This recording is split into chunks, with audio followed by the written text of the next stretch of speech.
It began with a knock, a soft, gentle knock that felt more like a tender nudge than a harbinger of trouble, merely a kind reminder that life still thrived beyond the stillness of my quiet home. I strolled to the door in my robe, my hair still moist from the lackluster shower I had taken earlier that morning. As I opened the door, I anticipated the familiar face of the mailman or perhaps a neighbor stopping by. But instead I was greeted by Jake, my best friend's son. 19, tall, slightly glistening from the summer warmth, he wore a white tank top that clung to his chest and embraced his arms perfectly. The perfect locations. His tousled curls framed his face, and his grin was youthful and charming. "Hello, Miss Naomi," he said, raising a small box. "My mother requested that I deliver this to you." His voice had a deeper resonance then. In that fleeting instant I found myself blinking, then a smile broke across my face. "Jake. Oh my, it feels like an eternity since we last crossed paths." He passed me the package, and a subtle fragrance wafted through the air. Of soap and cologne intertwined with sunlight. Indeed, I've been quite occupied with school and various commitments, but my mom emphasized the significance of this matter. "Please come in," I said, stepping aside. "Allow me to present you with some refreshing lemonade." He paused, uncertainty flickering in his eyes. "Only if you are certain." "Persist." He entered the room and there was something intriguing about. His movements were so relaxed and confident that they left my throat parched. Perhaps it was the manner in which his tank exposed just enough to conjure the rest in one's mind. Perhaps I had simply experienced loneliness for an extended period. I filled 2 glasses and offered him one. Our fingers grazed for a fleeting moment. Next, he gazed at me with his deep brown eyes and offered a smile. "By the way, you look fantastic." I chuckled a bit too hastily. "This season Robotus concurs." "Absolutely not, I mean it." He mentioned taking ASIP. "You still have it." The words lingered in the air between us, ethereal and elusive. Perilous sugary haze. We found ourselves in the living room. I folded my legs, a sudden awareness washing over me. Concerning my garments. Relaxation. Jake's gaze darted briefly to my exposed thigh. Just before he averted his gaze with courtesy, I took a moment to clear my throat. "How is school going for you?" "Unexciting," he remarked with a smile. "I would prefer to engage in a hands-on activity." I took a deep breath. A shift in the atmosphere occurred. Perhaps it was just a figment of my imagination. Perhaps it was merely my own wild musings. Yet I sensed it. I took another sip of lemonade, making an effort to maintain a cheerful tone. "It seems you have quite the knack for handling tools, don't you?" "Indeed," he remarked. "I assisted my uncle with various plumbing tasks. At times." "Just so." A thought quietly crept into my consciousness. Seemingly pure at first glance, yet tinged with a shadowy undertone beneath the surface. "My shower has been behaving oddly," I remarked. "There's a lack of pressure and I really dislike cold water. Could you possibly take a moment to review this?" He straightened his posture. "As long as you're not pressed for time." He smiled broadly. "Take the helm." I escorted him to the restroom. With each step my robe swayed and I made no effort to adjust it. He knelt beside the tub, turning it over in his mind, inspecting the knobs on the pipes. I lingered in his shadow, observing the way the muscles in his back shifted beneath the delicate fabric of his tank top. "There's a leak down here," he remarked, extending his hand. "Moreover, it seems a washer may need to be replaced. Is it possible to repair it?" "Indeed. Perhaps a trip to the hardware store is in order." Even as I knelt beside him, I found myself uncomfortably close. Our shoulders brushed against each other. His breath seemed to hang in the air for a moment. He cast his gaze upon me, and this time he held his gaze steady. Our faces were uncomfortably close, excessively silent. His gaze lingered on my lips, then along the flowing drape of my garment. I ought to have distanced myself. I ought to have spoken up, yet I remained silent. He didn't either. The quiet conveyed our unspoken thoughts. "Thank you, Jake," I murmured, for the way his voice was soft, as if it were a hidden truth, for rekindling emotions within me once more. He remained silent. He merely gazed at me. In that instant, I realized everything had shifted. That night I lay in bed, my fingers brushing over my lips as if he had just kissed them. He had not. Not at this moment. Yet I wished for him to. I ought not to have. He was the son of my closest friend. Youthful, attractive, inquisitive. Yet desire knows no boundaries. Just as I swung the door open to something I was unable to shut, the following morning my mind was consumed with thoughts of Jake. Those eyes of his. Those hands of his. The way he gazed at me made me feel like I was more than merely a mother to someone. Beyond merely an elderly widow draped in a silk robe. As I stood before the mirror, I gently brushed my hair, lost in thought. Today my robe felt a touch snugger than usual. Still, I observed how my skin radiated, as if it recalled his warmth, despite the fact that he hadn't laid a finger on me. A knock at the door echoed once more. My heart raced. Could it have been him? I have opened it. Indeed. There he stood. Jake. However, this time he wore something different instead of a tank top. He donned a black t-shirt that clung to his high-stress jeans, which hung loosely, perfectly balanced. In his grasp he clutched a small brown bag. The washer has been brought, he remarked, raising the bag. I intended to complete the repairs on your shower, but I held back. Gone. A brief chuckle to mask the swiftness. My heart raced with intensity. Your kindness is truly appreciated. He entered once more as if he had always been a part of it. Here I observed the manner in which he moved. Cozy, self-assured, exuding a subtle power. We made our way to the bathroom once more. The fabric of my robe glided softly over my thighs. His gaze caught the moment, yet it moved on swiftly. He sank to his knees. The tub unzipped the bag and began its task while I perched on the edge. I found myself glancing at him from the tub, making an effort to avert my gaze. However, I did not succeed. You keep staring at me, he remarked, still facing away. A smile graced my lips. Your appearance is quite pleasing. He raised his gaze gradually, locking eyes with me. You are as well. The silence returned once more. The kind that draws you in more profoundly than words ever can. Requiring a towel? I inquired, abruptly rising to my feet with haste. Indeed, he remarked. My hands are damp. He pivoted and made his way toward the linen cabinet. My robe gently slid down my shoulder. I chose not to repair it. As I pivoted, I found him standing there, nearer than he had been moments ago. Water cascaded from his hands. Here it is. I softly spoke as I handed him the towel. He seized. Instead of drying his hands immediately, he lifted his fingers and softly brushed a drop of water from my collarbone. His touch was gentle. Excessively gentle. I took a deep breath. Naomi, he uttered. It resembles a question almost. As I gazed into his eyes, guilt was absent. Simply warmth ignites curiosity. I allowed him to continue. His hand glided to my waist, and then, in an instant, our lips met in a soft embrace. It wasn't quick. It was not chaotic. The experience unfolded with a gentle, lingering sweetness.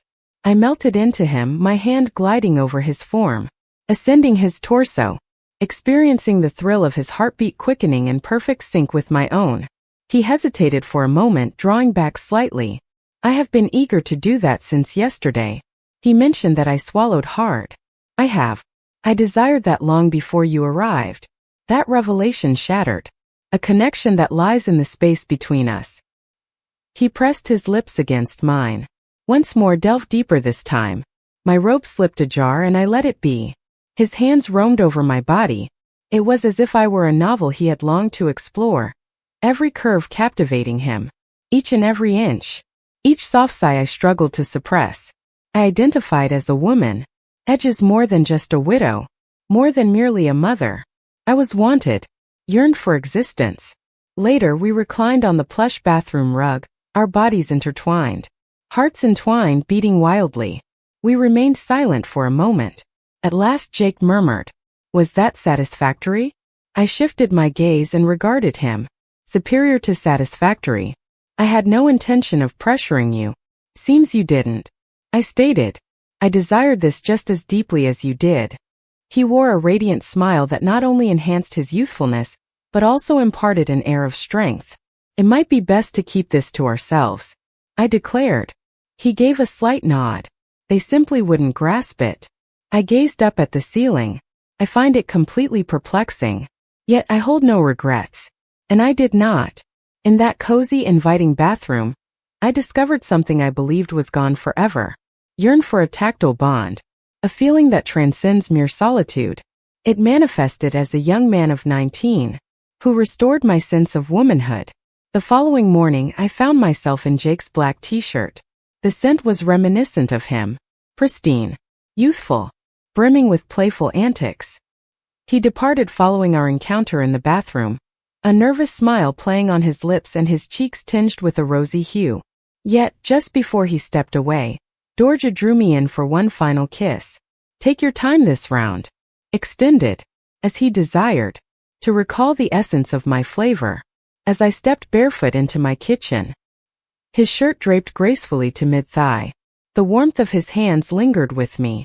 Leadingling remained present. I filled my own cup.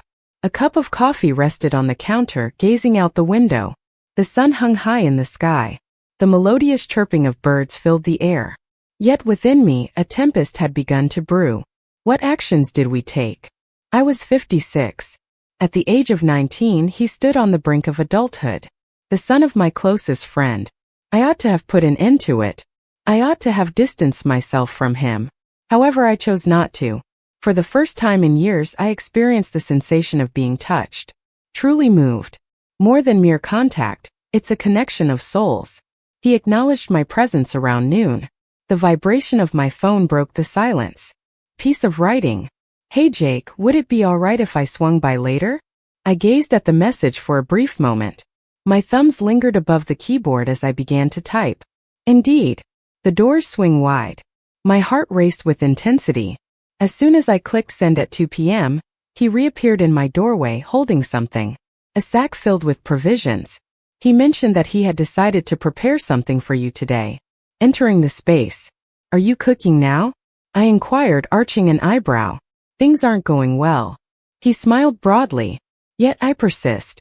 I chuckled and guided him toward the kitchen. He placed the bag on the ground and retrieved pasta, tomatoes, and a small block of cheese. In that fleeting moment he appeared utterly innocent. This was quite ordinary, nothing unusual about it. This was what we always did. He simmered the pasta as I diced the ingredients. The tomatoes. We toiled together, our shoulders brushing against each other from time to time. At times our hands brushed against each other as we reached out. The identical spoon. Small glimmers. Innocuous yet enticing. Naomi. He inquired softly. Did I overstep my bounds yesterday? I took a moment to reflect. I cast my gaze upon him. There stood more than merely a teenage boy caught in the throes of infatuation. A man brimming with inquiries and a thirst for knowledge caught my eye. And perhaps, just perhaps, something more profound. No, I replied in a gentle tone. You haven't crossed anything. We both embarked on a journey together. He gave a slight nod. Yet, the quiet that ensued revealed everything. He remained uncertain. Indeed it is not typical. He stated. You have aged. You are uniquely yourself. What am I? Lovely and intelligent. Beyond my reach. I blinked. Then a smile graced their lips. You're delightful. He gazed at me as if there were unspoken words lingering in the air. Yet he moved in closer. His fingers extended and made contact. My cheek. May I have the pleasure of kissing you once more? He inquired, his voice scarcely rising above a whisper. I gave a slight nod. And in that moment our lips connected once more. Gentler this time, more deliberate, with greater attention to detail. His arms encircled my waist, and I found myself surrendering to the warmth of his embrace. My hand glided beneath, fingers tracing the contours of his abdomen. He inhaled sharply. That sound awakened a profound feeling within me.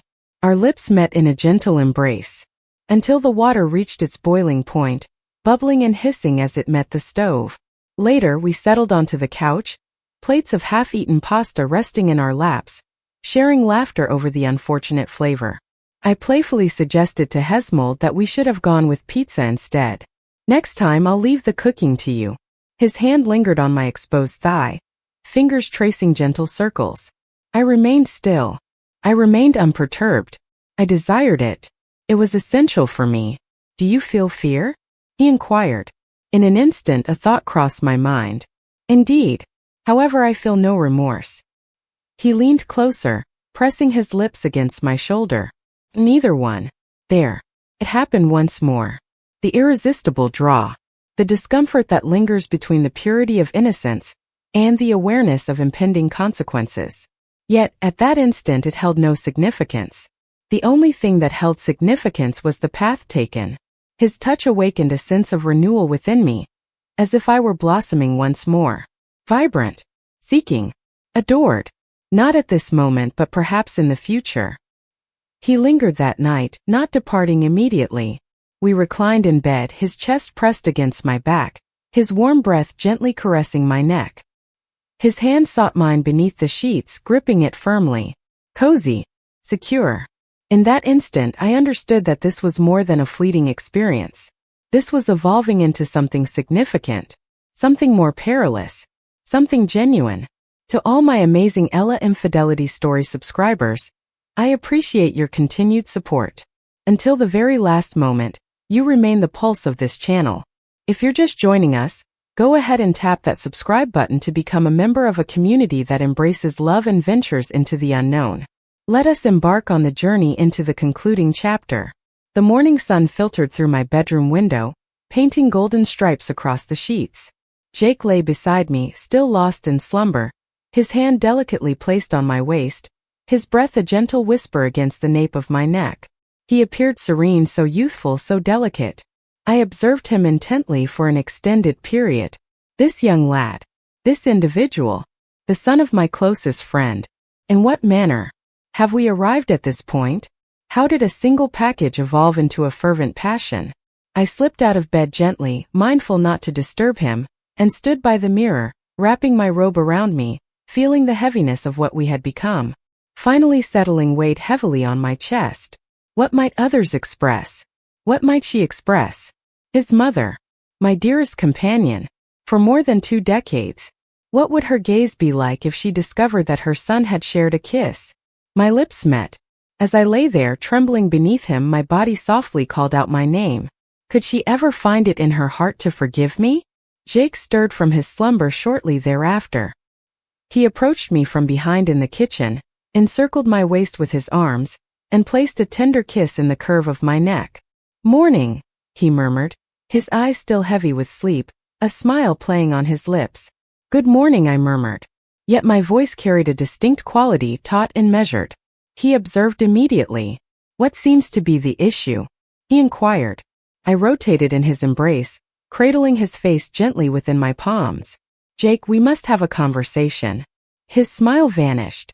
He was aware of this. "This can't continue," I murmured gently. "We have crossed a boundary and no regrets here. However, it is quite intricate. Excessively intricate." He remained silent, his gaze locked onto mine as if he were seeking something to grasp. "You are 19, I noted. I am who I am. You are something truly special," he remarked, hastily. "You've occupied my thoughts from the very instant I stepped into your home." His words tugged at my heartstrings. Yet my fear resonated more strongly. What would happen if your mother discovers it? I murmured. What if this destroys all of it? He moved in closer, his hands softly holding my hips. "In that case, we shall proceed with caution." "Yet, how much longer can we continue to conceal ourselves?" I inquired. He paused, uncertainty flickering in his eyes. In that moment of silence, we both understood that what we shared transcended mere desire. No longer it was peril. The flames danced fiercely, with no water in sight to quell their fury. 2 days went by. I refrained from calling him. He did not text. I repeatedly reassured myself that it had come to an end. Yet, on the 3rd afternoon my phone suddenly rang. It was Jake's mother. My heart soared into my throat. I responded, making an effort to maintain a sense of normalcy. "Hey there, darling," she said. With a bright smile, Jay informed me that he stopped by to repair your shower. "Thank you for allowing him to assist. He mentioned that being around you made him feel quite mature." I took a deep breath. He was a large assistance, I uttered softly. "I truly believe that young man is maturing into quite the gentleman," she continued. "He mentioned that you also prepared pasta for him. Described it as dreadful yet endearing." I chuckled uneasily. He has a point. A moment of silence lingered in the air. And then she uttered a phrase that stirred my blood ran cold. You know, she whispered gently. He frequently mentions you. More than what is expected from a mere neighbor. My breath was taken away. I find myself